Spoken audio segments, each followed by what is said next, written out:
Happy Tulip Tuesday. This is the day we share timely tips for the tulip tribe.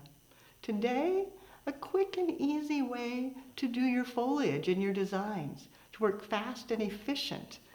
Start with any linear foliage. I've got some willow eucalyptus. I have some myrtle. You could do a variety of different pieces. Give it a cut, and you'll find that this also helps to quickly break the line. Rather than start at a central binding point, bring it around and wrap on the outer edges. And using a greening pin, secure that into place. Repeat that, coming back with another piece.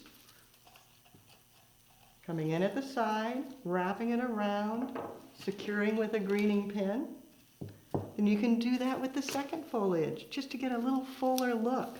Again, inserting at an angle, wrapping, and then pinning it in place. Now you know a quick and easy way to do your foliage before you begin designing.